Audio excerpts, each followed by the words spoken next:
Que grande alegria ter mais uma vez você, meu irmão, minha irmã, aqui no Nossas Letras e Algo Mais. Nós estamos aqui reunidos para o estudo da lição da Escola Sabatina, Cristo em Filipenses e Colossenses. Nós já vamos para a lição número 3 desse primeiro trimestre do ano de 2026 e a lição dessa semana tem um tema Vida e Morte. E meu convite é que você permaneça conosco no estudo de hoje.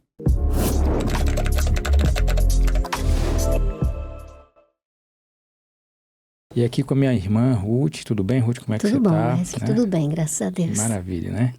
Vamos aqui já, o tempo vai passando rápido, a gente quando menos espera já está na 3, daqui a pouco está acabando o trimestre, se bem que aí vem outro tema, né? Já vem outro tema, se bem que esse ano de 2026 tende a ser um ano que vai ser, digamos assim, o tempo não vai ser mais curto, mas são tantos eventos, né, que vão haver, que é um ano que a gente tende a ele passar bem rápido, né? Ruth, lição número 3, Vida e Morte, mas antes de iniciar, se você nos fizer uma oração. Oremos.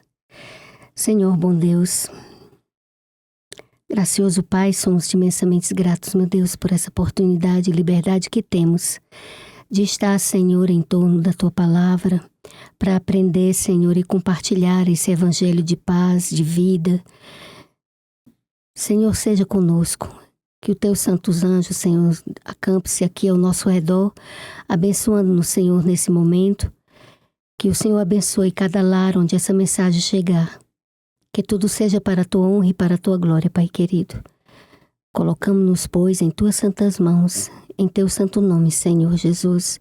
Te pedimos essas bênçãos hoje e sempre. Amém, Senhor. Amém, Senhor. Amém. Antes de iniciar, Ruth, o nosso estudo dessa semana, eu vou contextualizar porque a gente segue um guia de estudo, que é a lição da Escola Sabatina. Ela tem, durante o ano, é dividido em 4 trimestres, e cada trimestre tem um tema geral, e dentro desse tema geral, alguns temas específicos, e a gente segue essa sequência. Então, como eu falei, nós estamos estudando nesse primeiro trimestre de 2026 o título geral, que é Cristo em Filipenses e Colossenses. E para esse título geral nós temos subdividido ele em 13 outros temas, né? Que hoje é a lição número 3, que é Vida e Morte. E você que nos assiste, se você já é acostumado ao estudo da lição da Escola Sabatina, sabe como é que funciona. Aos sábados pela manhã, nas igrejas, as igrejas se reúnem em unidades e é feito lá uma recapitulação dessa lição. Se você não é acostumado com o estudo da lição da Escola Sabatina e deseja nos acompanhar, você pode entrar no site da Casa Publicadora Brasileira. Eu vou até pedir, Ruth, para os meninos colocarem o link, né, na descrição do vídeo, porque se você desejar, você pode entrar e lá você adquirir esse guia de estudo e nos acompanhar durante esse trimestre, aliás, de preferência nos acompanhar durante o ano todo, né? Wesley, antes de você passar, me deixe dar um recado também. Sim. A gente fechou os 63 mil, nós já estamos passando dos 63 mil na comunidade do Facebook que estuda diariamente a lição.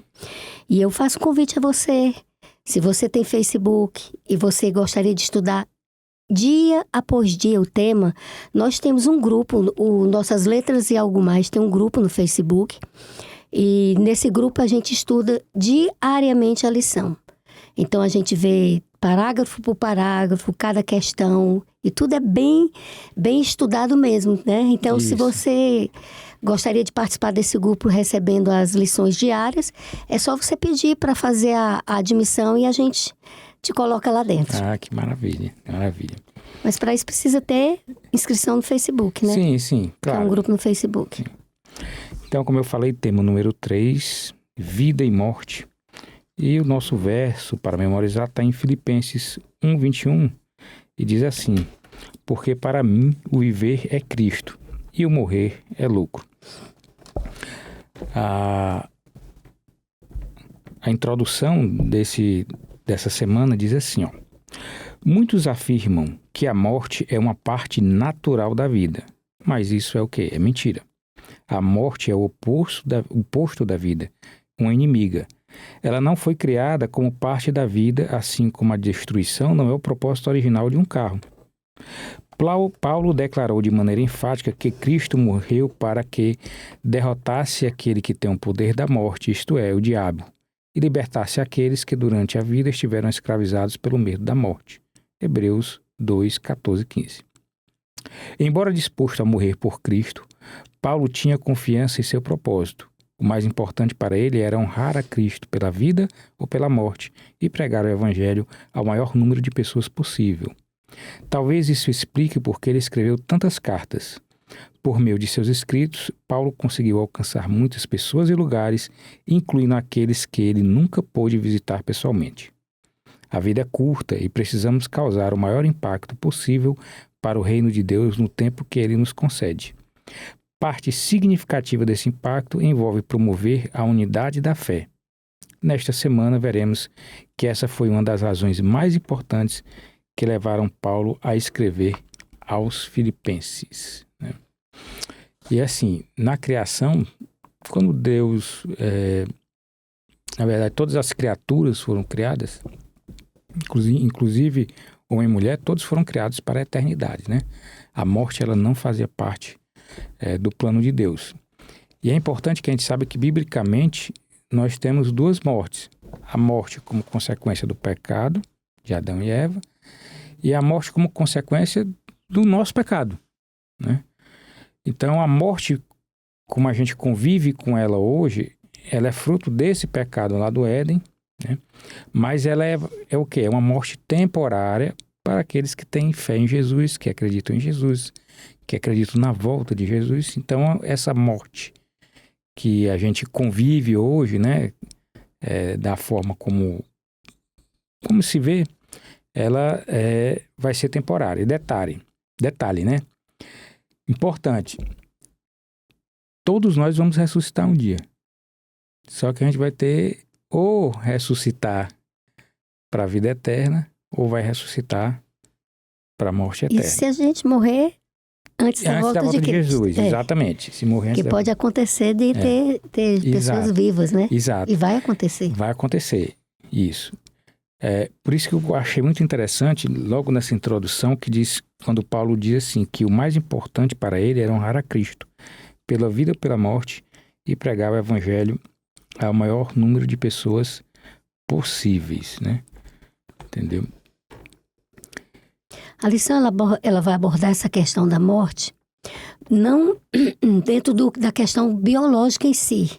Porque Paulo, muita gente faz uma interpretação errada dessa parte de que Paulo fala, como se Paulo estivesse colocando a morte, desculpa, como se fosse assim uma passagem imediata para o céu, né? Isso. Entendeu? Só que é completamente diferente. Paulo não está abordando aqui a morte dentro de um conceito biológico. Porque Paulo sabia muito bem o que era a morte. A grande questão a lição dessa semana, ela está muito em torno disso. E a gente precisa entender que há sempre um panorama de grande conflito em torno de todos esses grandes temas dentro, né, que a gente sempre está trazendo aqui para estudar. Na questão do grande conflito, quem é o causador da morte? É Satanás. Foi ele que introduziu o problema da morte. Mas aí, Cristo resolveu tudo quando ele morreu e ressuscitou. Ele arrebentou as algemas da morte. Você está entendendo? Nós, os cristãos, a gente tem um conceito muito diferente da morte. A morte para nós realmente é um sono. Onde você dorme e num segundo, quando você desperta que você ressuscita, você está contemplando o Criador. A propósito, esse era o propósito de Deus, é esse para nós. Não é para contemplar outra coisa, é para contemplar a Cristo, né? Então, Paulo, o que é que ele está trazendo nessa mensagem? Ele está trazendo que todo o propósito, seja envolvendo a morte, ou seja envolvendo a vida, é Cristo. Tanto faz morrer ou viver, a questão é estar com Cristo. Sim. Né? Então, em torno disso aí é que gira, é que vai gerar toda a discussão. Então ele coloca ter Cristo como centro de propósito, deixar que Cristo seja visto em sua vida, palavras e atitude. Viver não é sobre conforto, sucesso e segurança, é sobre Cristo. Né? É isso praticamente que, assim, se a gente pudesse sintetizar em 3 frases, seria isso que o verso está dizendo, né? Para mim, o viver é Cristo e o morrer é lucro. Porque tanto faz. Entendeu? Tanto faz. O cristão, quando ele tem, assim, a certeza de Cristo na vida, está num leito de morte, às vezes o clamor pelo descanso é porque está cansado de viver e quer descansar o corpo, né? Mas dentro de si, o cristão sabe que tudo é uma questão de tempo. A mamãe, ela quando faleceu, antes dela falecer, ela segurou assim minha mão. Wesley, você entrava no quarto dela, ela mudava as feições, para que você saísse do quarto tranquilizado. Ela escondia a dor dela e dava lugar para te abençoar.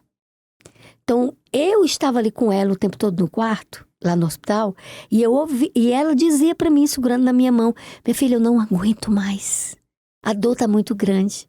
Mas quando chegava alguém, ela parava e ela dizia: muito obrigada por ter vindo me visitar, que Deus te abençoe. Você entende? Aí, quando a pessoa saía, aí eu dizia assim: mamãe, a senhora já conversou com Jesus? Já disse que quer descansar? Ela disse: já. Então pronto. Pode descansar. Deixa as pessoas verem que você quer descansar. Você tá entendendo? Eu disse pra ela, porque papai chegou e ela ficou muito agoniada, né? E ela descansou nesse dia. Mas ela disse: me leve. Mas a mamãe tinha um gosto pela vida tão grande. E ela passou por muitas doenças. A bichinha sofreu muito. Entendeu? Mas a mamãe é o tipo da pessoa na Terra, o ser humano na Terra, que é o argumento de Deus, de que você pode amar a Deus, servir a Deus, apesar do sofrimento. Então, eu enxergo as palavras de Paulo aí. Você está entendendo? Porque a questão não é a dor, não é a tortura, não é a prisão, não é o sofrimento. A questão é se tudo está sendo para a honra e glória de Deus. Porque Paulo, o que ele queria era o quê? Era engrandecer a Cristo. Que é exatamente o que ele fala aqui em Filipenses 1,19, né? Porque assim, Paulo não era criminoso, né? Mas por diversas vezes ele foi preso. E quando ele escreve a carta aos Filipenses, ele estava na expectativa de um julgamento. Exatamente. Né? E aí que ele acreditava que ia ser liberto, né? Liberto. E aí em Filipenses 1,19 e 20, Paulo diz assim: porque sei que à medida que vocês oram por mim, o Espírito de Jesus Cristo me ajuda, tudo isto vai resultar em minha libertação. Porque eu vivo em ansiosa expectativa e esperança de que nunca farei nada que me faça envergonhar-me de mim mesmo, mas sim que sempre estarei pronto a falar corajosamente de Cristo enquanto estou passando por todas as provações aqui, tal como no passado, e também que eu sempre serei uma honra para Cristo, quer pela vida, quer pela morte. Não é isso? E assim, que a lição pergunta, né? Qual era a expectativa de Paulo em relação ao desfecho? Na verdade, ele achava que ia ser... Ele tinha esperança de ser liberto, né? Mas assim, para ele, Paulo, o que era mais importante do que ser absolvido? Era que o evangelho alcançasse as pessoas. Então, para ele, tudo que Paulo fazia era centralizado na divulgação do evangelho. O evangelho para Paulo era a palavra de Deus para a salvação das pessoas. Então, Paulo, como a gente já tem visto até aqui, né, nas lições, ele fazia do sofrimento dele, da prisão dele, um púlpito. Ele era o púlpito onde a palavra era exaltada, né? Então, a prioridade dele era que, ou em vida ou em morte, ele servisse a Deus. Então, ele se preocupava com os irmãos da fé, de fortalecê-los, porque ele disse assim: eles estão me vendo, eu não quero que eles vejam o meu sofrimento e eles se desencorajem.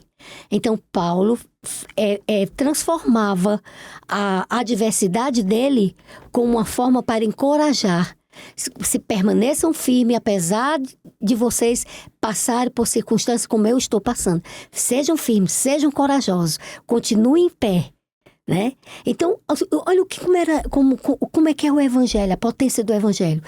Paulo fazia isso para dar liberdade aos irmãos, para que eles vissem o sofrimento não como uma derrota, mas como uma vitória. Mas ao Paulo fazer isso, Paulo estava trazendo a mensagem para si mesmo. Para si mesmo. É por isso que a lição vai abordar a questão da unidade, a questão da união, né? Porque é importante. Você sozinho, você não faz uma batalha, né? Eu achei também muito bom, muito interessante. Quando a lição aqui, ela nos traz para alguns textos bíblicos falando de como Paulo se relacionava com as igrejas, né? Entendeu? Que em 1 Coríntios 4, 14, 15 e 16, Paulo diz assim: não lhes estou escrevendo sobre essas coisas para envergonhá-los, mas para advertir e aconselhá-los como filhos, como a filhos amados, né? Entendeu?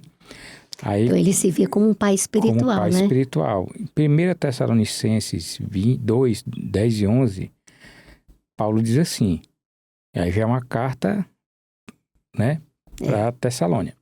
Vocês próprios são nossas testemunhas, como Deus também é, de que temos sido puros, sinceros e irrepreensíveis perante cada um de vocês.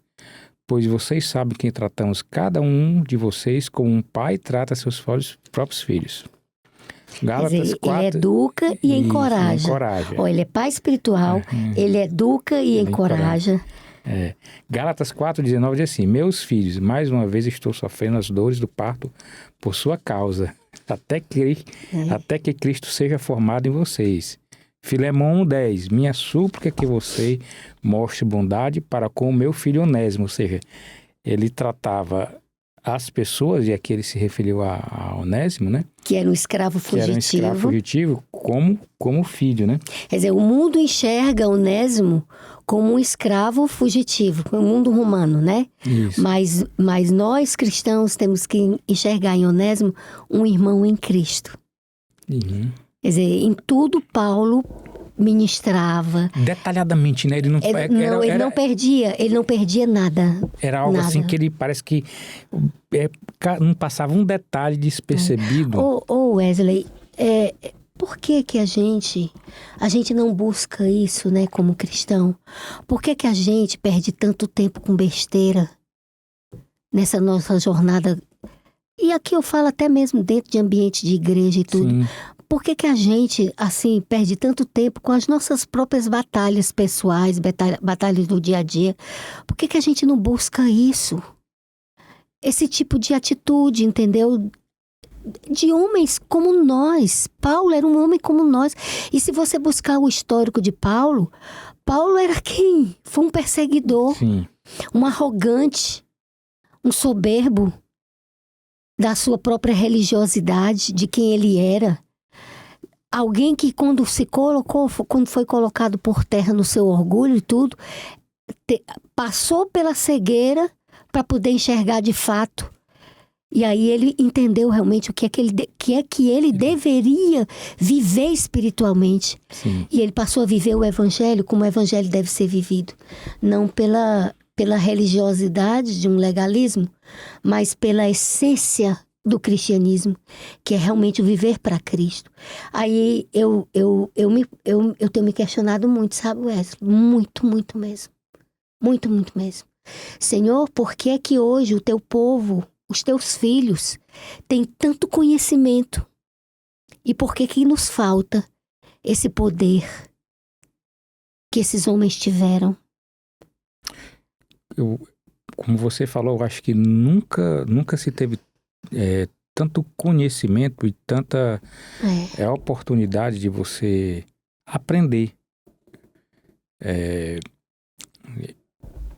Vou usar aqui as palavras do pastor Diego Barreto, né? Ele diz que profecia a gente entende quando ela acontece, né?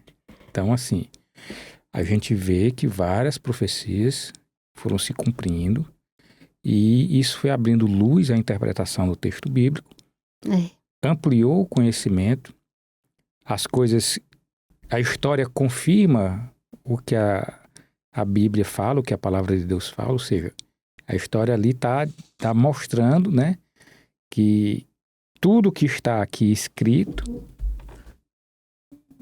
é verdade.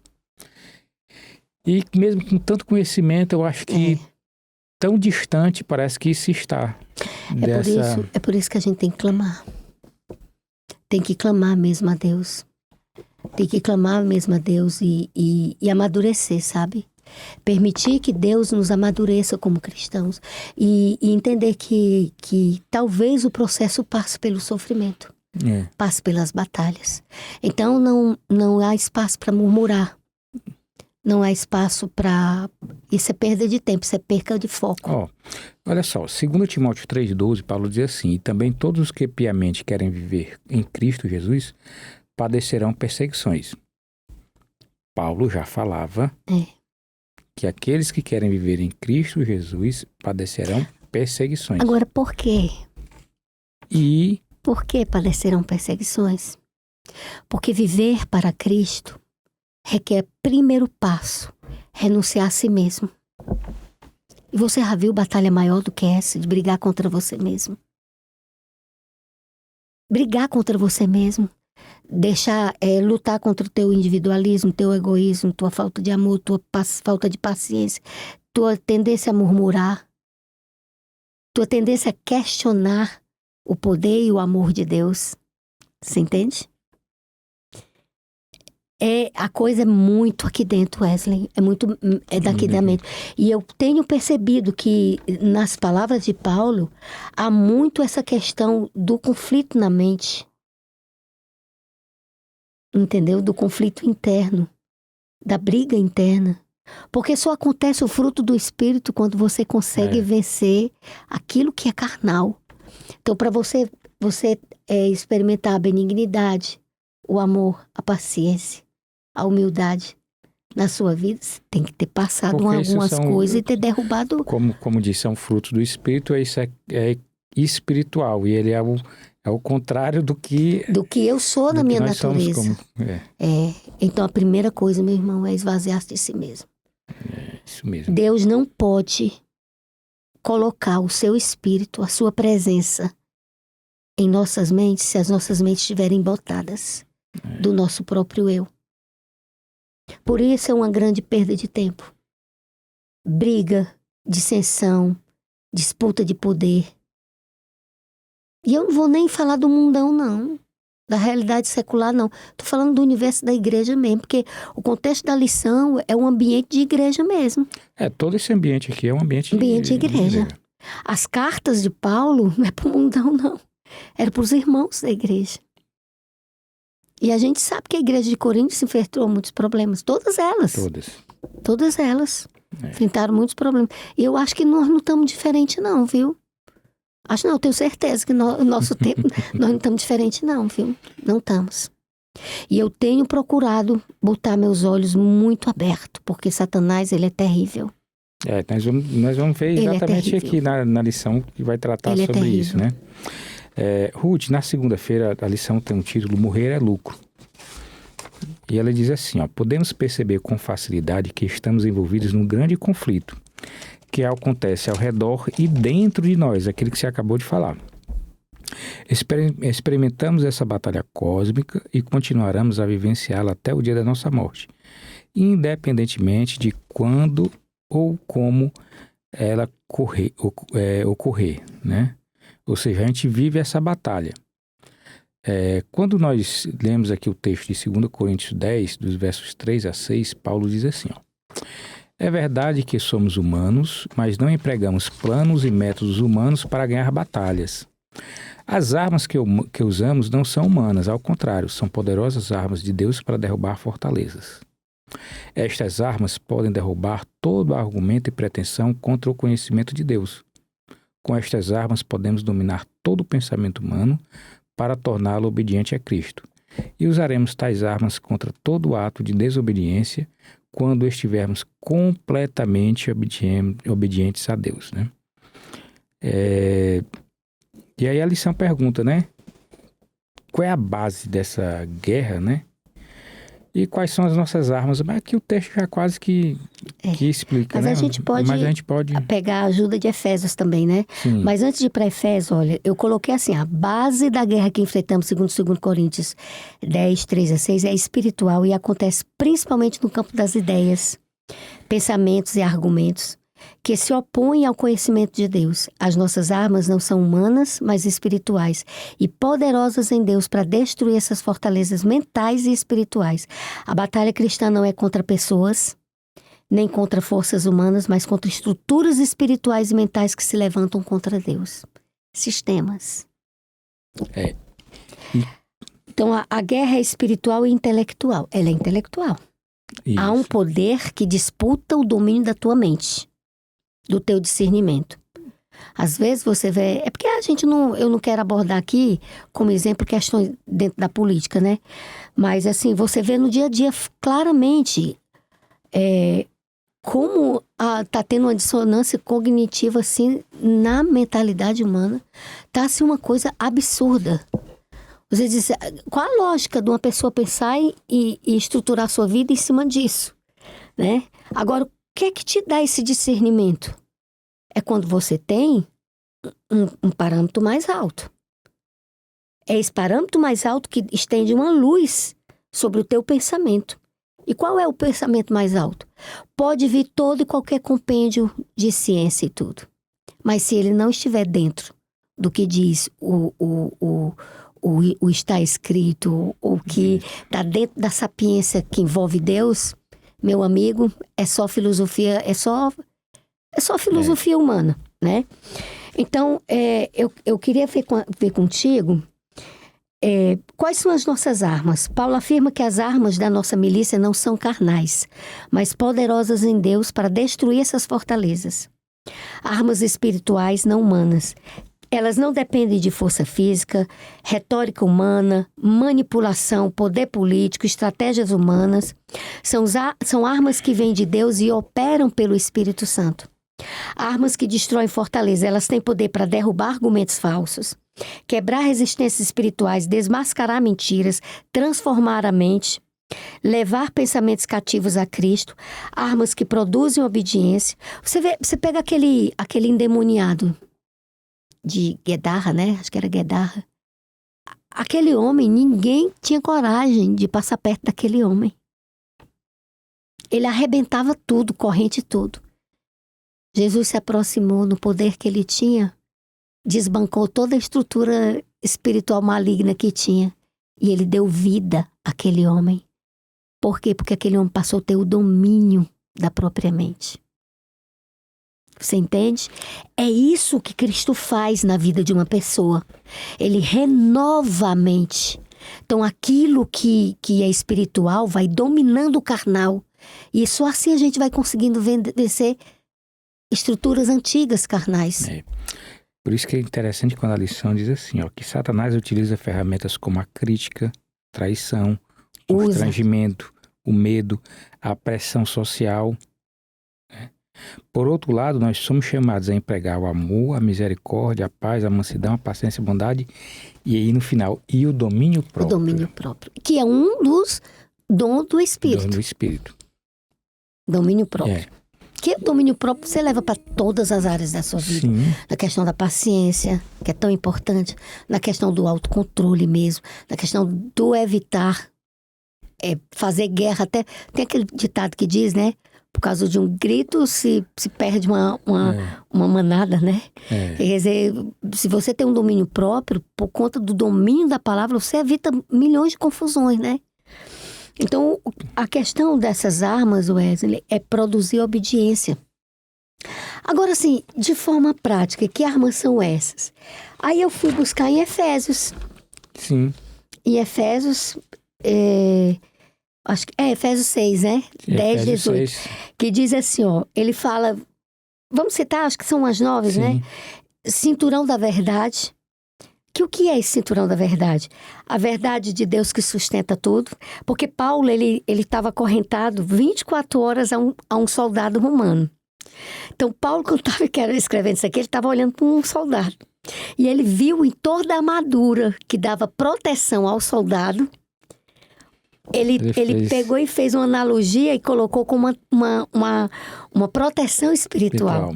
Aí ele fala do cinturão do soldado, que é aquele cinturão que segurava, né? Toda aquela armadura. Então, ele chamou de cinturão da verdade, né? A verdade de Deus que sustenta tudo, sinceridade, integridade e vida sem duplicidade. Aí ele coloca couraça da justiça, né? A justiça de Cristo que nos cobre, uma vida reta que protege o coração. Quando Adão e Eva pecaram, eles passaram a ter noção de que estavam nus. Nus de quê? Eles haviam perdido a imagem de Deus nele, a glória do Criador neles. Então eles se perceberam nus. Foi o que Deus fez. Deus providenciou a pele do animalzinho e cobriu a nudez dele. Então quando o pecador toma consciência da sua nudez espiritual e que ele procura Cristo, o que é que Cristo faz? Pega a justiça dele, imputa em nós injustos, pecadores injustos, a justiça dele. O que nós vivemos quando a gente tem uma vida entregue a Cristo não é a nossa justiça. Por mais obediente e bonzinho que a gente seja, na verdade é a justiça de Cristo, que ele nos é imputada. Não é mérito nosso, ela é imputada.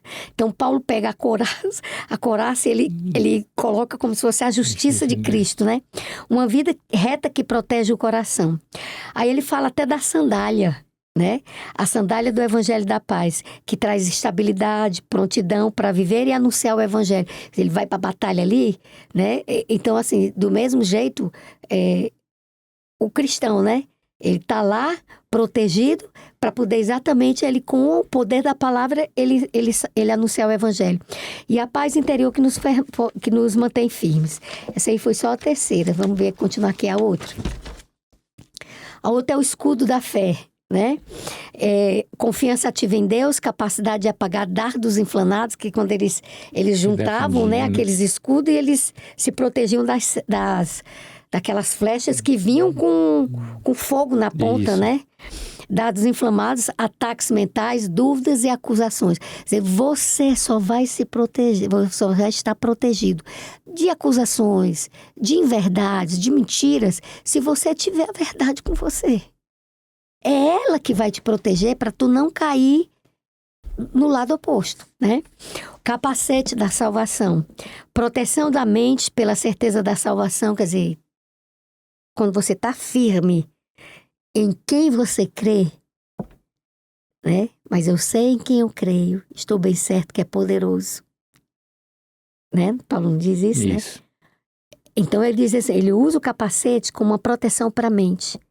Tenha Cristo, Deus, na sua mente, para que você se proteja contra os dados do inimigo. E a identidade que o cristão tem que ter firme em Cristo, né? A outra é a espada do Espírito, que é a palavra de Deus, né? A própria Bíblia diz que é como uma espada de dois gumes que penetra juntas e medulas até o interior da alma, né? A única arma ofensiva, a palavra usada com discernimento e autoridade. E que hoje é muito triste você ver assim, um grande segmento dentro do cristianismo colocar a palavra de Deus subordinada à autoridade da igreja, à autoridade dos homens, né? Isso não existe, isso não é bíblico. Infelizmente, isso não vem de Deus, isso é uma heresia. É como Paulo diz, ainda que um anjo venha e anunciar um evangelho diferente disso daqui, é anátema. Isso. Né? Aí outra é a oração, em todo o tempo. Dependência contínua do Espírito Santo, sensibilidade espiritual, né? E é isso. Então, em resumo, como as armas de Efésios 6 vence a guerra, pela verdade, pela justiça, pelo evangelho da paz, pela fé, pela salvação, pela palavra e pela oração. As armas espirituais são ferramentas para transformar a mente e submeter tudo a Cristo. Essa é a condição para a gente ter vitória. Se não houver submissão completa, rendição completa a Cristo, ninguém vence não. E é fácil a gente experimentar, Ruth, porque todos nós, a gente é passível de viver altos e baixos, né? Em dado momento, em dada circunstância da vida da gente, a gente experimenta momentos de mais mansidão, mais calmaria, mas a gente também experimenta momentos de muita turbulência. Verdade. E em qualquer que seja dessas circunstâncias, mesmo no momento mais tranquilo ou no momento mais turbulento, também tem uma questão que diz respeito ao nosso relacionamento com Deus. Às vezes a gente, sem querer, cai em algumas armadilhas da correria do dia a dia, né? Dos problemas que se avolumam e a gente tenta resolver. E a gente, em dado momento, às vezes, se afasta um instante de uma rotina mais íntima com Deus. Pode acontecer. Acontece. E quando isso acontece, a forma como a gente lida com as situações é completamente diferente. Olha, Wesley, amanhã eu vou estar, numa hora dessa, eu vou estar no leito do hospital. Eu vou me submeter a uma cirurgia amanhã. E eu disse assim para Deus, Senhor, isso não era o momento dessa cirurgia acontecer. Não era. Mas sabe o que é que eu estou enxergando? Deus vai me botar deitada para que eu olhe para cima. Tá entendendo? Para que eu permaneça olhando para cima. Porque esse é um momento de turbulência. Sim. Você tá entendendo? De turbulência para mim. Mas é isso. É a gente realmente ter Cristo fora do papel. Entende? Isso aqui só tem sentido se houver um Cristo vivo. A palavra de Deus, esse livro aqui, a gente não pode praticar a bibliolatria. Isso só tem sentido quando há um ser real, um personagem real. E eu vou lhe dizer, é verdade quando a Bíblia diz que o fogo, ele refina. Refina, meu irmão. É verdade. Refina. Como refina? Aquela lição que teve sobre Crisol, né? Refina. Então a gente não deve murmurar, não. Se veio, é porque a gente está precisando. Está precisando ser refinado. Aí Paulo também ele tinha um posicionamento bem firme sobre viver em conflito, viver e morrer, né? O verso para memorizar está em Filipenses 1:21. É terça-feira, né? Não, continuando no finalzinho aqui da segunda, né? Filipenses 1:21 e 22, que é o verso para memorizar, que diz, porque para mim viver significa oportunidade e morrer melhor ainda, mas se viver me der mais oportunidades para ganhar pessoas para Cristo, então na realidade não sei o que é melhor, viver ou morrer, né? Aí, como entender esses versos de Paulo nesse contexto do grande conflito, né? Ou seja, se morrer for mais oportunidade para conquistar pessoas para Cristo, então eu já não sei se é melhor estar vivo, é melhor viver, é melhor morrer, entendeu? Eu coloquei assim, no grande conflito, cada vida que reflete Cristo enfraquece as acusações de Satanás. Você está entendendo? Por isso que eu disse assim, um cristão, um homem como Jó, ele é uma testemunha viva de que você pode servir a Deus porque Ele é. Então, no grande conflito, cada vida que reflete Cristo, que tem fé em Cristo, que vive por Cristo, para Cristo, ela enfraquece as acusações de Satanás e fortalece o reino de Deus. Paulo entende que sua vida tem valor enquanto Cristo é visto nela. Então, por isso ele diz no verso 22 que se continuar vivendo, isso significa fruto do meu trabalho, ou seja, mais avanço do evangelho, mais pessoas salvas, mais luz contra as trevas, né? Por que morrer é ganho? Por que ele diz isso, né? A morte não é a vitória do inimigo. A morte do justo é descanso seguro em Cristo. A morte sela a fidelidade do crente. A morte impede que Satanás continue atacando aquela pessoa. A morte aponta para a ressurreição final quando Cristo triunfa definitivamente. No grande conflito, morrer em Cristo é cair no campo de batalha como vencedor, não como derrotado. Paulo não deseja a morte, mas também não a teme. Ele sabe que se morrer, sua vida terá sido um testemunho fiel. Isto é ganho para ele eterno. É o que motiva. Tudo é o que motiva. O que motivava Paulo a pregar? Era não morrer? Era ter uma vida sem sofrimento? Não. Independente de tudo isso, o que motivava Paulo era levar a mensagem da salvação para o maior número de pessoas. Se isso implicasse na própria vida dele, pois que a morte viesse. Para ele tudo era lucro, contanto que fosse para a glória de Deus, né? Na terça, o desenvolvimento desse texto aqui de Filipenses 1:23, né? Porque a terça fala, viver e morrer por Cristo. Aí quando Filipenses 1:23 diz assim, ó, estou pressionado, Paulo fala, estou pressionado dos dois lados. Às vezes tenho desejo de ir e ficar com Cristo. Olha essa expressão, né? De ir e ficar com Cristo. Certamente seria muito melhor para mim do que estar aqui. Porém, a realidade é que eu posso ajudar mais a vocês permanecendo aqui, né? E o que é que Paulo quis dizer quando ele afirma, né? De ir, partir e ficar com Cristo, que certamente seria muito melhor para ele. Que é uma passagem que, de algum modo, ela acaba sendo mal interpretada, né? Algumas pessoas interpretam essa passagem como se Paulo estivesse dizendo que, não, eu acho que eu vou morrer e vou para o céu, né? E lá vou estar com Cristo, né? Vou ficar com Cristo, que vai ser melhor do que eu estar aqui. Enquanto que Paulo, na verdade, ele apresenta uma realidade diferente dessa interpretação equivocada, que muitas vezes ela é apresentada na leitura e na interpretação desse texto, não é isso? Deixa eu te falar aqui uma coisa. Você pega Lázaro. Jesus chegou para Lázaro e ressuscitou Lázaro. Eu achei engraçado aqui. Ressuscitou Lázaro. Aí se a pessoa quando morre vai direto para o céu, olha a confusão. Lázaro desce, viu? Não. Desce porque Jesus está mandando tu ressuscitar, desce. Não, aqui a gente achei interessante que diz assim, ó. De repente aparece um anjo lá no céu e diz assim, Lázaro, me desculpa, tá? Mas Jesus está te chamando de volta para a terra. Imagina Moisés, imagina essa turma toda que está lá, Elias. Desce porque tu tem que fazer alguma coisa. Mas indo para Paulo, não tem sentido, a morte é realmente um sono. E morre, ninguém vai para o céu depois que morre, ninguém.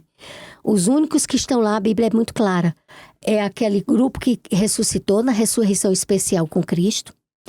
Elias, que foi trasladado vivo. Moisés, que passou pela morte. E o livro de Judas fala que foi ressuscitado. E Enoque, que é dito também que o Senhor levou em vida.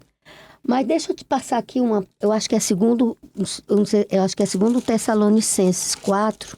1 Tessalonicenses 4, né? 16 e 17. 1 Tessalonicenses 4, 16 e 17. Paulo diz claramente o que vai acontecer. Ó. Qual era o contexto aqui? Os irmãos de Tessalônica estavam muito tristes porque começou a haver na mente deles o pensamento de que aqueles que estavam adoecendo e morressem, eles não iriam ver a volta de Cristo. Então, eles estariam perdidos eternamente. Então, Paulo chega para eles e diz, vocês estão fazendo uma confusão. Não é assim. Aí Paulo começa a explicar. Ó. Não queremos, porém, irmãos, que sejais ignorantes com respeito aos que dormem. Ó, aos que dormem. Para não vos entristecerdes como os demais que não têm esperança. Pois se cremos que Jesus morreu e ressuscitou, assim também Deus, mediante Jesus, trará em sua companhia os que dormem. Não é que Jesus está trazendo os que estão lá. O fato de Jesus voltar vai trazer, junto com a volta dele, a ressurreição dos vivos, dos que estão mortos. Por que é assim? Porque ele mesmo diz, ora, ainda vos declaramos por palavra do Senhor isto, nós os vivos, os que ficarmos até a vinda do Senhor, de modo algum precederemos os que dormem, porquanto o Senhor mesmo, dada a sua palavra de ordem, ouvida a voz do arcanjo e ressoada a trombeta de Deus, descerá do céu, e os mortos em Cristo ressuscitarão primeiro. Então, qual é a sequência aqui? Jesus está voltando com seus anjos e ele dá a ordem. Despertem. E ele chama cada um pelo seu nome. Isso é a primeira ressurreição. Então, ressuscita os justos que passaram pela morte desde a época de Adão. Essa turma ressuscita. Paulo está dizendo aqui que os que estão vivos não vão preceder os que Os que ressuscitam. Primeiro esses que Cristo chamou, assim como esses começam a ser arrebatados, aí os que estão vivos são arrebatados também. Aí ele diz, ó, depois nós, os vivos, os que ficarmos, seremos arrebatados juntamente com eles entre nuvens para o encontro do Senhor nos ares. E assim estaremos para sempre com o Senhor. Consolai-vos, pois, uns aos outros. Então, não tem essa história de que o salvo, o crente em Jesus, morreu, vai para a glória. Não tem isso. O único que é imortal é Deus. Deus dá a imortalidade àquele que quer dar. Ele deu a Enoque, ele deu a Moisés, ele deu a Elias, e ele deu a esse grupo, essa primícia dos que foram ressuscitados juntamente com Cristo. Mas nós, os outros, os nossos queridos, estão todos descansando.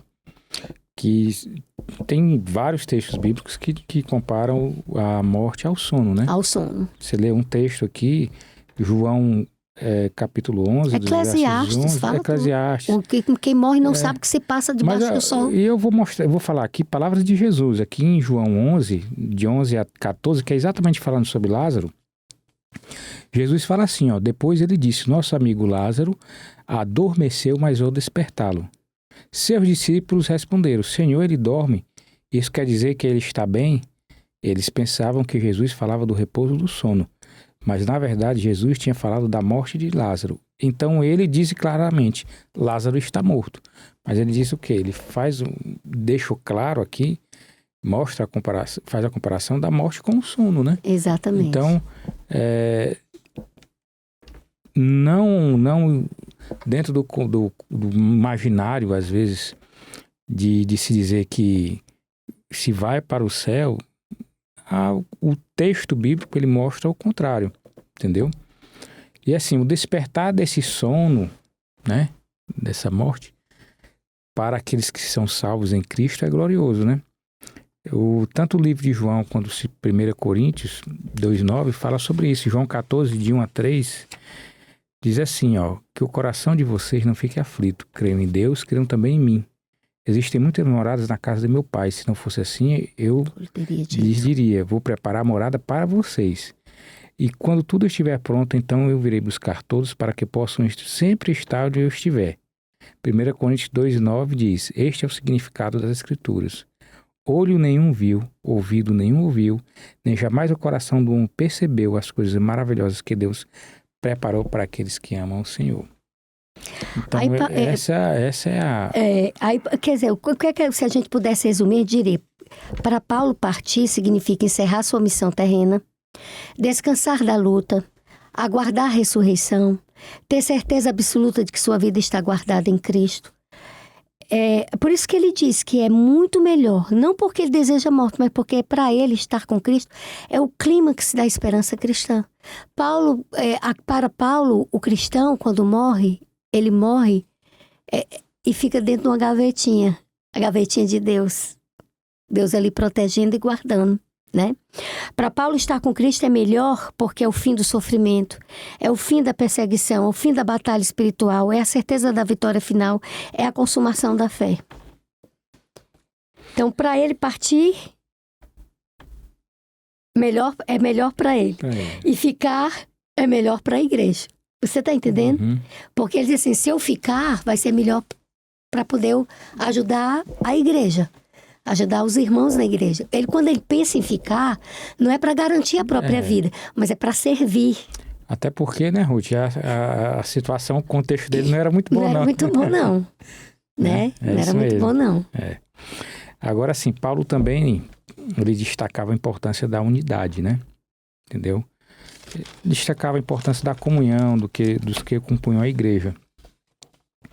E assim, o Evangelho de João, quando Jesus ora pelos seus discípulos, ele diz assim, minha oração em João 17, 21, ele diz assim, minha oração por todos eles é que sejam um, tal como eu e o Senhor somos. Né? E no verso 22, ele diz assim, eu dei a eles a glória que o Senhor me deu, para serem um como nós somos. Verso 23, João 17, 23, eu neles e o Senhor em mim, para que todos sejam levados à completa unidade, né? João 17:11, a gente já vai voltando um pouquinho, né? Jesus fala que agora, como eu estou saindo do mundo e deixando todos aqui, eu vou para a sua presença. Pai Santo, guarde-os com o seu nome, o nome que o Senhor deu a mim, para que tal como nós, eles sejam um. E aí Paulo em Filipenses 1:27, no finalzinho do verso, né? Paulo diz assim, ó. Aliás, vou ver o verso todo, o Filipenses 1:27. Paulo diz assim: contudo, seja o que for que me acontecer, lembre-se sempre de viver de maneira digna o Evangelho de Cristo. De tal maneira que, quer os veja de novo, quer não, eu continuo a ouvir boa notícia de que vocês permanecem lado a lado com um só e forte propósito, anunciar o Evangelho, né? Entendeu? E da leitura aqui desses textos, né, tanto de palavras de Jesus quanto de Paulo, eles falam de ser indispensável. O que é que você entende assim, que eles achavam que era indispensável para essa unidade da igreja? E aí eu já vou contextualizar hoje. Quando a gente fala igreja lá naquela época, mas a gente tem que falar no contexto da igreja hoje. Se a gente partir pelas próprias palavras da Bíblia, né? O que é que Paulo exorta? Portai-vos de modo digno do Evangelho de Cristo. Permanecei firme em um só espírito, combatendo junto pela fé do Evangelho. Quer dizer, para Paulo, a unidade da igreja depende de uma vida coerente com o Evangelho. A unidade não é sentimental, é fruto de um compromisso com Cristo. Um só espírito é uma somente. Unidade espiritual e doutrinária. Né? Não dá para uma casa combater contra ela mesma, né? Tem que ter realmente uma unidade doutrinária. E uma luta conjunta pela fé. Se a gente vê as palavras de Cristo, para poder a gente chegar hoje, qual o pensamento seria ideal para a igreja, né? Jesus diz o quê na oração sacerdotal? Santificai-os na verdade, a tua palavra é a verdade. Então, para Jesus, a unidade depende a verdade, a palavra é que santifica. Então, a igreja precisa da palavra. O púlpito dentro da igreja tem que ser a palavra. Não o pensamento humano, mas a palavra. Então, a verdade, ela não é opcional. A verdade é o meio como Deus purifica e une o seu povo, né? Se você pegar aqui o rodapé, diz assim: a igreja seria diferente se imitássemos a humildade e a mansidão de Cristo? Porque a unidade, a questão dos conflitos dentro da igreja, ela passa muito pela falta da mansidão. Ela passa muito pela questão da sede pelo poder. Entendeu? Da disputa, orgulho, né? Do orgulho, da vaidade. Então, o segredo é a mansidão. Se nós refletíssemos mais a mansidão de Cristo, não seria só diferente, seria totalmente diferente. E Cristo ensinou que ele era servo. Ele era servo. Ele era servo. Ele disse para Pedro: se você não permitir que eu lave seus pés, você não é digno. Então, para ser digno, tem que se humilhar, tem que ser servo. E aí é o grande problema. Tem gente que confunde igreja como palco. E isso tem demais nos nossos dias. Felizmente tem. Então, a igreja seria diferente se imitássemos a humildade e a mansidão de Jesus, não apenas um pouco, mas seria profundamente transformada. Haveria menos disputa pelo poder e mais serviço. Teríamos mais relacionamentos mais saudáveis. Se imitássemos isso, haveria menos julgamentos precipitados, mais escuta, mais paciência com as falhas alheias. Isso tudo é muito real, né? Mais reconciliação real. A mansidão, ela cria ambiente onde as pessoas respiram, onde as pessoas têm saúde emocional. Haveria testemunhos mais convincentes. Haveria menos ansiedade espiritual. Haveria crescimento mais profundo. George Knight, naquele livro As Bem-aventuranças, ele diz que a igreja pode adoecer o seu membro. E ela adoece por quando o contexto é esse aí, né? Agora, imaginemos a igreja, que havendo... É claro, quando eu falo aqui igreja, seria a estrutura humana, né? Sim. Não estou falando da questão da unidade da Bíblia, o pensamento teológico, não estou falando disso, né? Porque o pensamento teológico da igreja é amar uns aos outros, é ser humildes, é servir, é a gente que bagunça, é o ser humano que bagunça isso daí, porque a verdade ela existe, é a gente que bagunça. Aqui na quinta-feira, né, a gente falou de unidade, mas Paulo apresenta aqui uma questão de ser unido e também ser destemido, né? Isso é fato. Eu acho que quando eu estou com um só propósito, e eu sei que ao meu lado eu tenho pessoas também que têm um só propósito, em que se trabalha com unidade, se trabalha com unidade de pensamento, com unidade de comunhão. É uma tranquilidade. Claro, é uma tranquilidade, até porque de fato a gente vai ser bem mais destemido. Já se houver a desunião, há uma sensação de isolamento. E falha a confiança. Isso, né? E aí o que acontece? Paulo ele tratou desse tema também lá com a igreja de Filipos, certo? Quando ele vem aqui em Filipenses 1, aí já vou para o verso 30, né? Que isso, na verdade o texto aqui pede para a gente ler de 28 a 27 a 30, mas no 30 ele diz assim, ó: nesta luta nós estamos juntos, né? Vocês me viram sofrer por ele no passado e estou agora no meio do grande e terrível conflito, como vocês sabem também, né? Então, Paulo desenvolve aqui o tema, mas ele ressalta, né, que se estamos unidos, mas nós vamos lutar, e nessa luta nós estamos juntos, ou seja, você vai chegar destemido. Porque a lição fala assim, ó: a estratégia de Satanás é dividir para conquistar. Isolar, exatamente, é isolar. Por isso, quando ele faz com que um cristão se enfraqueça pelo mau testemunho de outro e a pessoa abandona a jornada e abandona, não vai mais para a igreja, não vou mais para a igreja porque fulano me olhou atravessado, não vou mais para a igreja porque fulano, né, dá mau testemunho. Na verdade, tudo isso é incitação de Satanás, né, para a pessoa sair do corpo de Cristo, né, porque a igreja é o corpo de Cristo, né, ele é a cabeça. A gente tem que entender a igreja como uma unidade viva, não uma unidade de paredes, né? Então, quando você é isolado, você fica mais vulnerável. E ele quer a gente vulnerável. Por isso que ele machuca.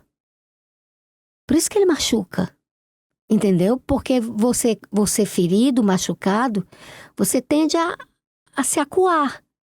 Aí você fica o quê? Você fica realmente vulnerável para os ataques dele.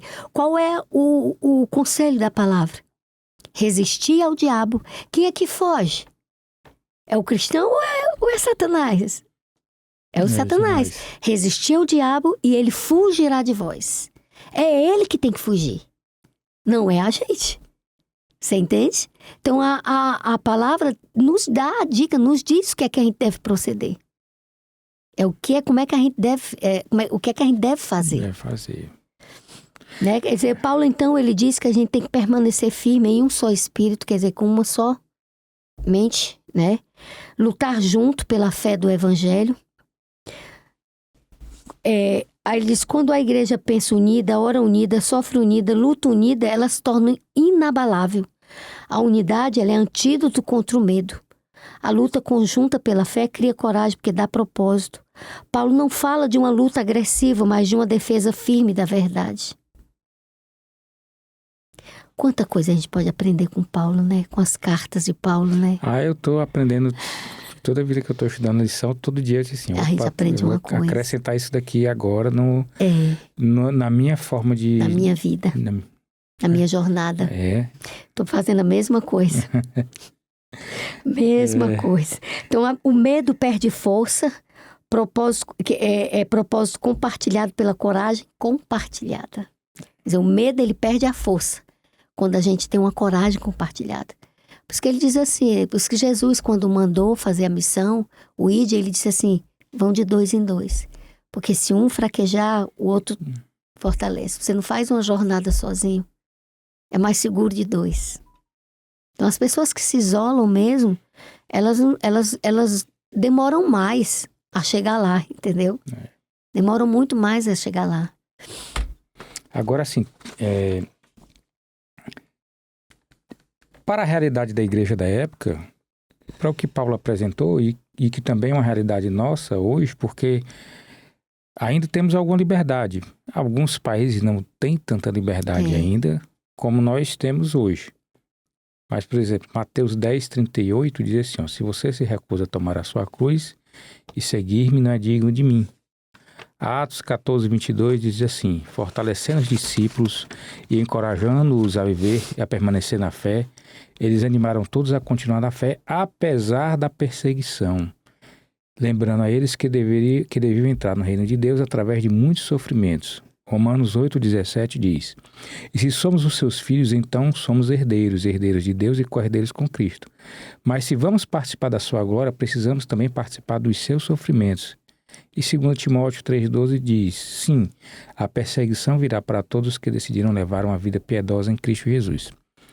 Que realidade para a gente hoje, né? Era para a igreja da época, mas é uma realidade para a gente hoje, porque a gente está vendo as coisas caminhando e sabemos que a profecia nos apresenta que vai chegar o momento que falar de Cristo é sofrer perseguição. Sofrer perseguição.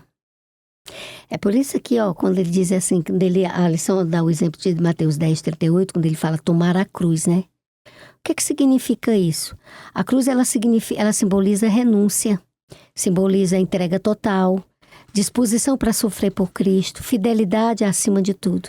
Seguir Jesus exige disposição para enfrentar a oposição. Aí, se você for para o exemplo de Atos 14:22, que é entrar no reino por meio de tribulações, aqui a ênfase a vida cristã envolve dificuldades, tribulação não é sinal de abandono, o sofrimento faz parte do caminho do reino. A gente tem que ter consciência disso, dessa realidade. Então, a tribulação ela é parte natural da jornada cristã. Pessoa que pensa assim, vou me tornar cristão, vai acabar meu sofrimento, porque agora eu me tornei cristão. A vida, cristianismo não é vida sentada no sofá, não. Mas não é mesmo, né? Então, Romanos 8:17 diz que sofrer com Cristo para ser glorificado com Ele.